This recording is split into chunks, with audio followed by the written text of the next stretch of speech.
Hello, everyone, and welcome to a new episode of The Hoot. Joining us today is Amy Jones, a freelance graphic designer who specialises in branding and design.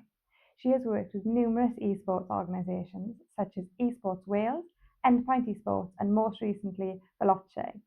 So, Amy, how did you get into design and what inspired you to work in esports? So I started design 10 years ago, and it was all a hobby you'll start with because I was into gaming. And when I was in high school in my art class, they introduced me to Photoshop, and I really enjoyed using it. So my friend came up to me after that class and he was like, "Oh, I design Call of Duty banners uh, for different teams and clans." And I was like, "Right, okay, well, that's something I've never heard before." And he told me all about it. He showed me his YouTube channel, so I thought I'm gonna make my own YouTube channel. I'm gonna start making my own speed arts and like progressions of all the design work that I'm gonna be making. But it was always a hobby, and for 5 years it was a hobby until I reached university, and my lecturer told me about that they have an esports society. And at that time I was quite worried because I was like, I've always wanted to be a designer, but I can't see where I'm going to fit in because I don't really enjoy illustration. I don't really enjoy branding. I don't enjoy like the traditional types of graphic design. And when I got told about this esports society, um, I decided that I was going to do my whole final year project on esports and graphic design. And that's where I delved into the esports industry. I did a little social media challenge for myself. I did a graphic for 21 days, um, and that graphic had to involve some sort of like either esports team, player, or society, and that was my way of getting into the industry. Um, but that was an idea that was sparked after speaking to a graphic designer who worked for I think it was God Sent. I think it was God Sent. Um, and they basically told me that the only way you're ever gonna work as a graphic designer in esports is if you're big on social media.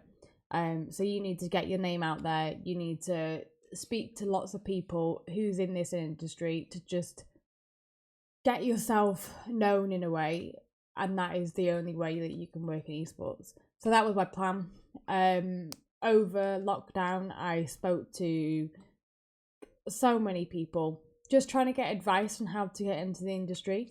I spoke to Patrick Satamon, I think that's how you pronounce it. He's the co-owner of Fnatic, and he was saying that graphic designers they play an important role. So he said the graphic designers play an immensely important role to provide a concrete feel vibe to a brand, whether that's for assets only seen digitally, like social media, streaming events, or the physical manifestation of a brand, which we pro wear, apparel, or product lines. And he said at the end of this, a final note is that with the arrival of new titles and digital platforms that comes with them, it's likely that the definition of a graphic artist will become wider so it can cover content creators that focus on everything from Fortnite montages, in-game items to map levels in all sorts of games like Minecraft and CSGO. So he messaged me that 5 years ago. And from what I've seen in the last 5 years, he is right. I started off with social media graphics, loads of them, and I was doing a lot of streaming graphics. But when I worked for Veloce, I did like in-game skins for like Halo. I did Rocket League cars. What else did I do? Oh, I designed Scuff controllers, Elgato mics, and just all sorts. So it was like putting. It was for Quadrant at the time, so I was putting the Quadrant brand on these items, and yeah, it was just it was a really cool like project to work on. So after university, I landed my first job pretty much straight after graduating. I worked with an esports tournament organizer based in Italy, and I designed social media graphics for them, website assets, sometimes some streaming graphics, but that was quite rare at the time. But it was really cool because I was working with brands like Pringles, Vodafone, Pepsi Max, and having that as like your first client ever coming out of university just felt a bit surreal. Like it wasn't really me designing for them. But the most important thing is I found this job through Hitmarker at the time. They just advertised the fact that they were looking for a designer, and I applied. And obviously, I had no experience at the time, so I was quite like, I was basing all my experience off university. And luckily, because I did the 21 days of esports graphics, I had some relevant experience coming into the interview, and they really liked the fact that I was passionate about gaming and passionate about design, so they hired me in the end. And it was a really good job. I really enjoyed working there. It was my first time learning how to handle feedback and working in a professional environment. So how it would work, I would work with the social media manager. They would come to me with a brief. I would design whatever they told me to design, and then I would come back and they would give me feedback, and I'd have to go back and forth until it was right. You'd find that some clients are pickier than others, but as they say, clients are always right. So this was my first graphic design professional job. My first job. And that was straight out of university. So as it was only a part-time job, obviously I can't live off of a part-time job. I was living in Manchester. I had rent to pay. I thought that I needed to get more experience in the esports industry, so I started sending out messages. And as I was doing like the research and things for, well, to speak to you guys, I noticed how many people I was messaging asking for jobs. And looking back at that, I wouldn't do that. Don't. It's good when you're a student to message people in the industry for advice on how to get jobs and advice on how to like get yourself out there in the way, maybe advice about trends in the industry, but don't directly ask for a job. Because I've seen how many people ignore me. What I would do is, if there's a job that you would really like and you would like to say Fnatic, you want to work for Fnatic, I would ask for an internship instead. Or have they got any available internships? You've got more of a chance of getting an internship than you have getting a job straight off the bat with no experience. And the more experience you can gain in these upcoming years as a student, whilst you're living at home and you've got the chance to just gain experience without earning money, without the need of earning money, I would do this now. I would try and get I've seen a lot of F1 teams, they seem to hire a lot of interns, even football teams as well. Although that I was working for the Italian tournament organizer, I reached out to the British Esports Association. They advertised the internship role, so I worked with them for a few months. And I also work with Esports Wales, and they're still a client of mine to this day. Really good to work for. I would even start off with contacting Esports Wales, and if you're looking to get into the esports industry, See if you can get an internship with them, because I feel like I learned quite a bit with them. Just designing for esports, it gave me a chance to have something for my portfolio. I gained some connections from, well, like Welsh esports related people.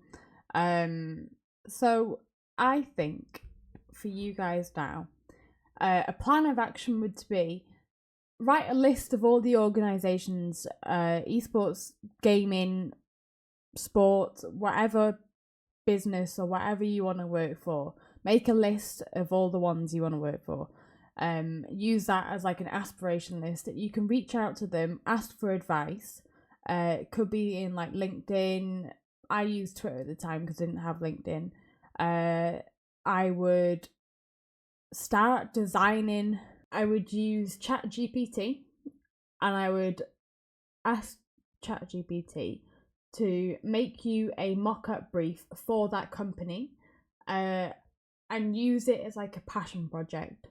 I'd start off with that.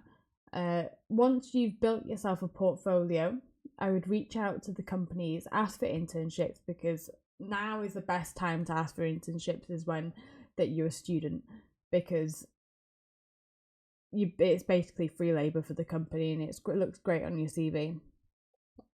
Secondly, I would get yourself on social media, post all the stuff that you're making for college and put it on social media, because you need a social media presence, especially in the gaming industry, because that is where everyone is. Everyone's all my jobs, I found them from either Hitmarker or LinkedIn, and that is from me posting on those platforms, and then they've then reached out asking if I'm looking for a job.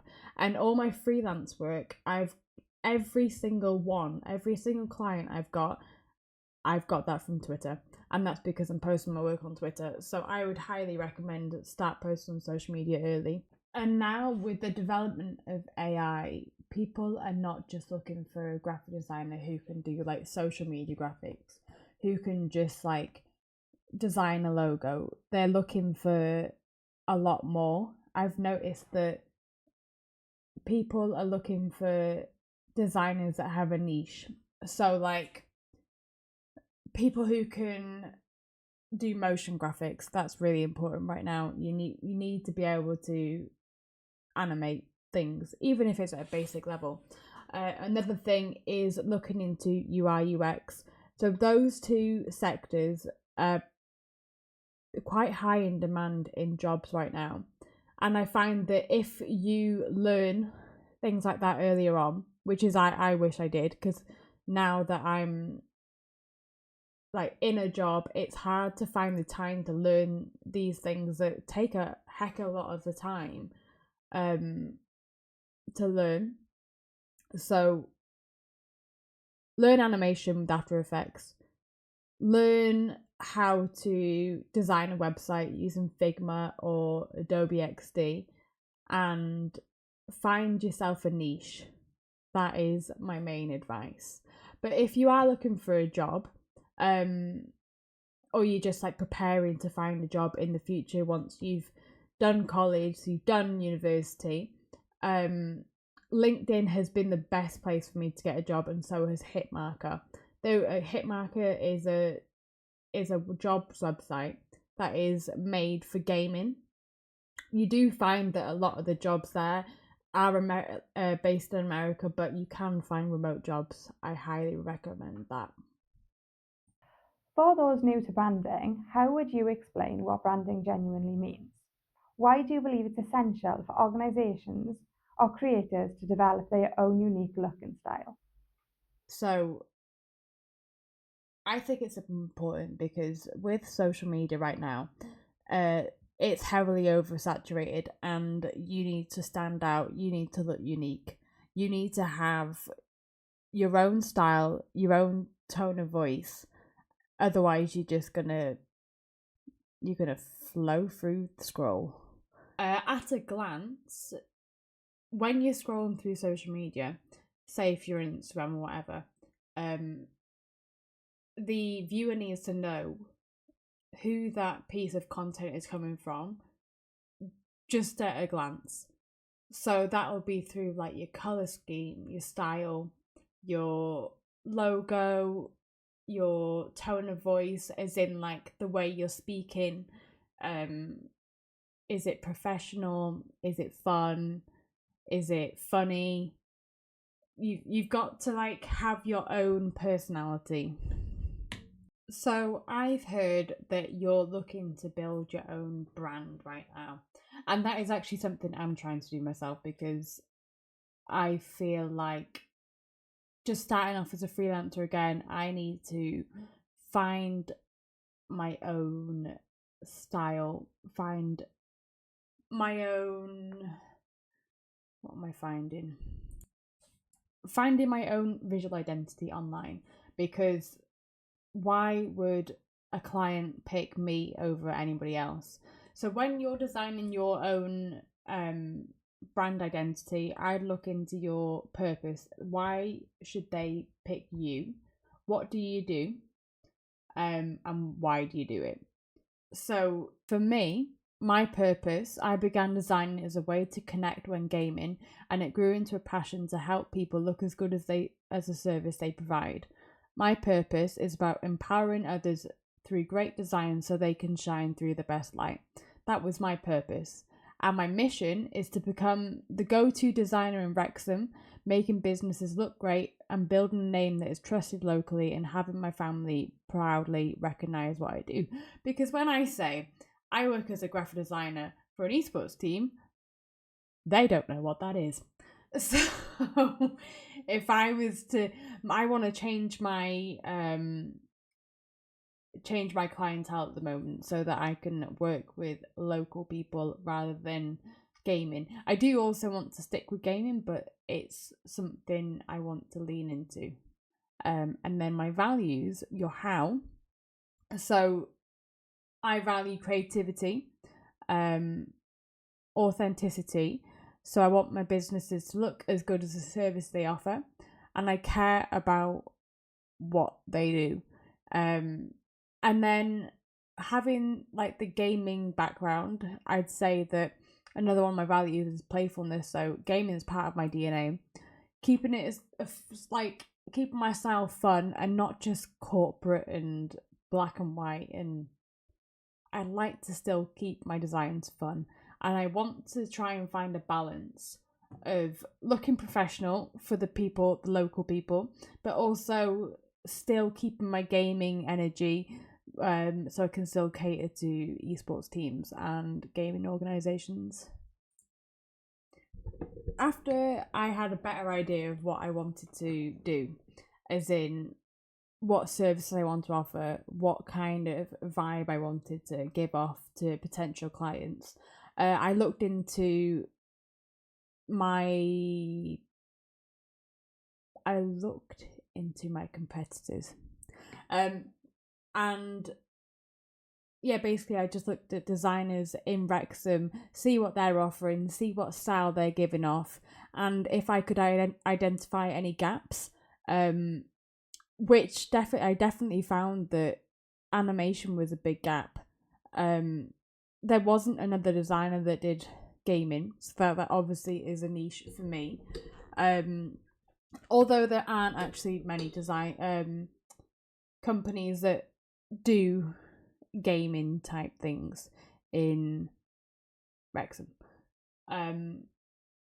But obviously it just meant that I had like a unique style to offer rather than the traditional professional industry standard type design. My style would naturally be a bit more energetic, which could obviously cater to a bit more of a younger audience. It could also work for more, I feel like gaming and sports design are very, very similar.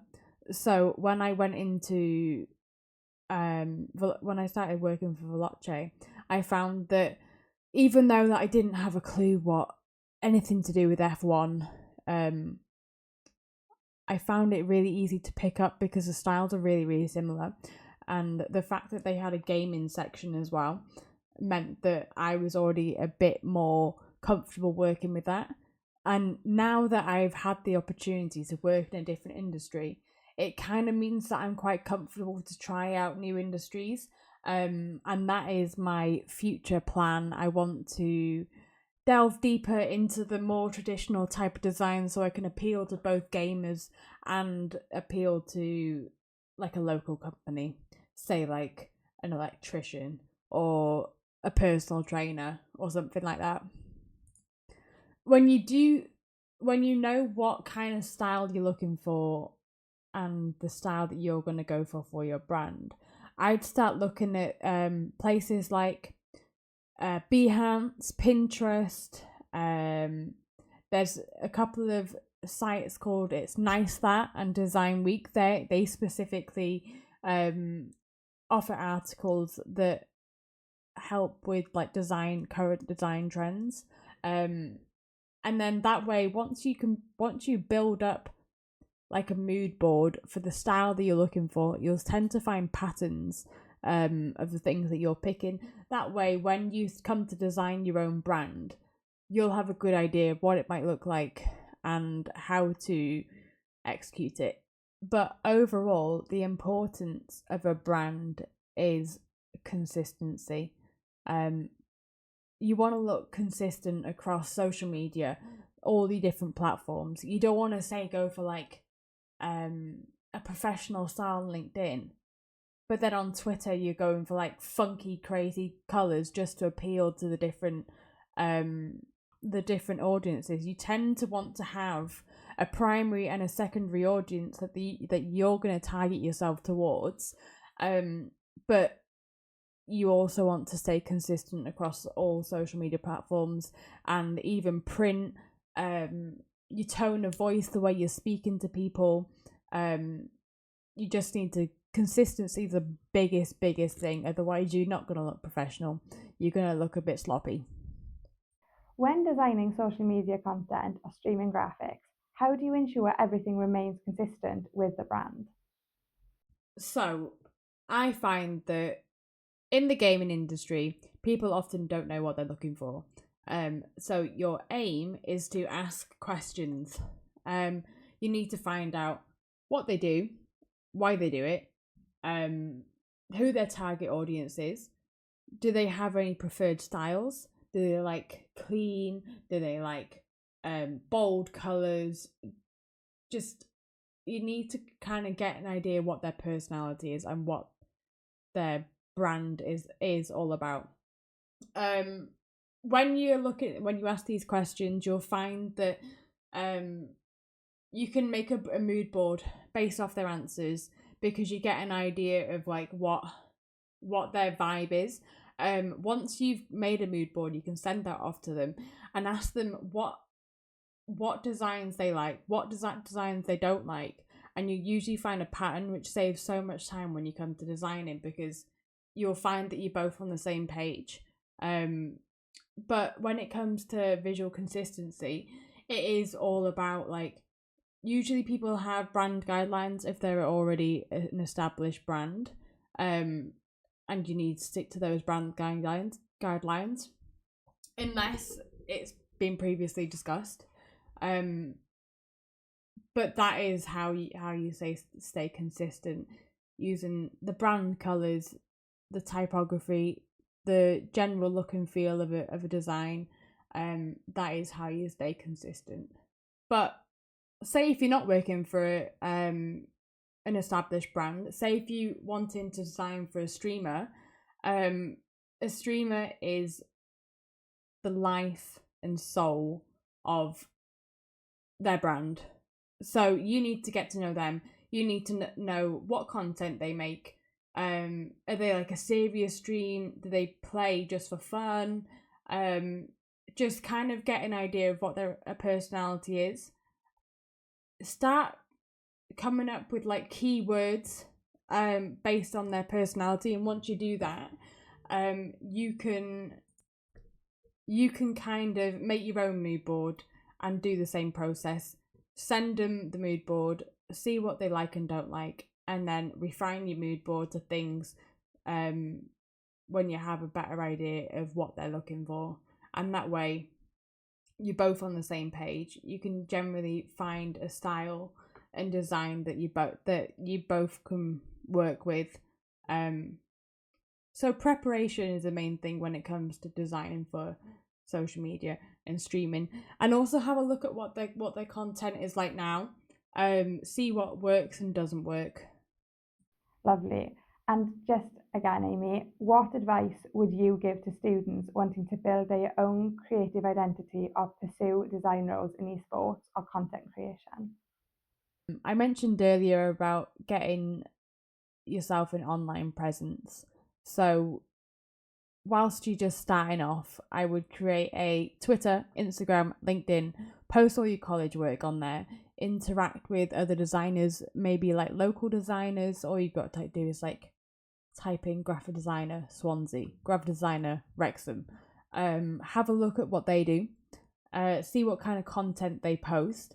And I also mentioned about making yourself like a company wish list, a list of companies that you'd like to work for within your design career.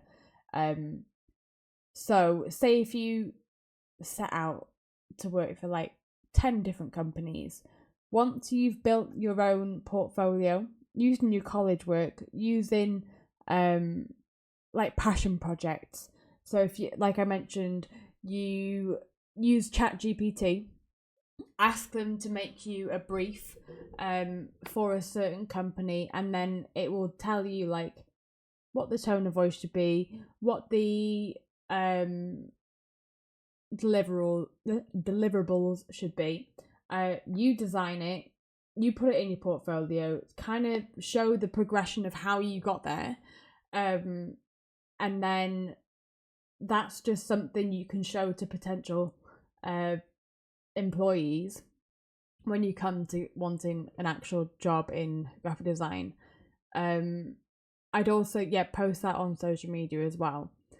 The best thing now is just to get your name out there. I'd also, once you've made your list of 10 companies, start reaching out and ask them if they've got any internships coming up for students, because I feel like once you're a student, people are more inclined to help. I don't know why. I don't know if it's because if you like later in life, they might see you as competition and they won't help you. Because I'm right at this stage, I'm looking for some sort of internship, because I have only ever worked in social media and and like streaming design, or everything to do with gaming. So I've got a massive gap. I haven't done much print work. I haven't done much website design or motion, and because those are like areas that the industry's looking out for now, well, I've got that gap. So I need to try and fill that gap in my own learning, or trying to find myself an internship. So whilst you're in college and potentially university, you got to collect your internships and placements like their Pokemon cards, because there's nothing more valuable than gaining first-hand experience. And with how junior positions are these days, they expect the world from you, but for little pay. So if you can kind of learn before getting into the real design world, you'll find it very beneficial. Which tools do you use the most often for your design projects? I'd say my favourite tool at the moment is Photoshop, and it has been for the last like 10 years. Photoshop is my go-to with a lot of things, because I design for social media, I design for streaming, I do a lot of digital stuff. But if I was to think about tools that I use before even designing, I use Illustrator, and I use that to make mood boards. I use Jira. That's a free tool you can use to track all your projects. I used to use Monday, but that's a paid subscription, so I don't bother with that. Google Sheets so I can track my hours for my freelance work. So when you come to the end of the month and you need to prepare an invoice for a client that you've worked on a monthly retainer, I use Google Sheets so I can make sure I've got every single project that I've worked on for them. It's just a way of just being organised. I also use Milanote. That's a good mood board tool. And then, other than Photoshop, I use InDesign for making like presentations. That's good. And I also use Illustrator. Say if I want to like design like a leaflet or a roller banner or something print related where you need to go like big scale, then I'd use those.